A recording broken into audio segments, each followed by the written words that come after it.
విజయనగరం అంటే ముందుగా గుర్తొచ్చేది బొత్స. అయితే ఆయన కంటే ముందు రాజకీయాల్లోకి వచ్చి ఎన్నో పదవులు చేపట్టారు అశోక్ గజపతిరాజు.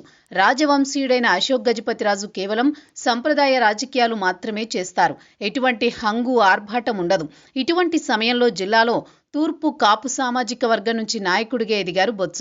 ఇప్పటి రాజకీయాలకు తగ్గట్టు అడుగులు వేశారు.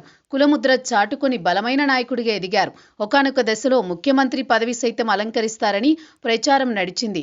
రాజశేఖర్ రెడ్డి మరణానంతరం సీనియర్ మంత్రిగా ఉన్న బొత్స పేరు ప్రముఖంగా వినిపించింది.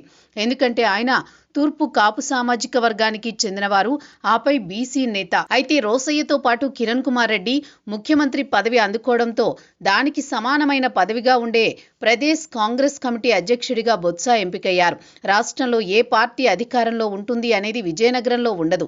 అంతలా సాగింది బొత్స హవా. అయితే ఇప్పుడు అశోక్ గజపతిరాజు గవర్నర్ పదవికి వెళ్లిపోవడంతో బొత్స హవాకు బ్రేకులు వేసే విధంగా మంత్రి లోకేష్ రంగంలోకి దిగినట్టు స్పష్టమవుతోంది. టీడీపీ జిల్లా అధ్యక్షుడిగా కిమిడి నాగార్జున నియామకం వెనుక భారీ వ్యూహమున్నట్లు తెలుస్తోంది. ఇప్పటి వరకు టీడీపీ నాయకత్వం ఎవరికి అప్పగించినా బొత్సపై దూకుడుగా వ్యవహరించిన దాఖలాలు లేవు.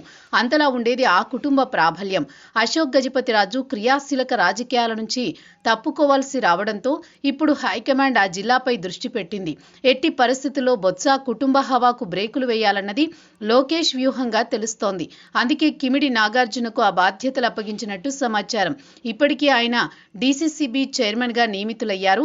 ఇప్పుడు టీడీపీ అధ్యక్షుడిగా రెండోసారి ఆయనే భర్తీ చేశారు. ప్రోటోకాల్ ప్రకారం డీసీసీబీ పదవి ఉంటేనే ఆయన జిల్లా కేంద్రంలో చక్రం తిప్పగలరని లోకేష్ ఆలోచన. ఇక నుంచి బొత్సకు ధీటుగా నాగార్జున రాజకీయాలు ఉండనున్నాయి.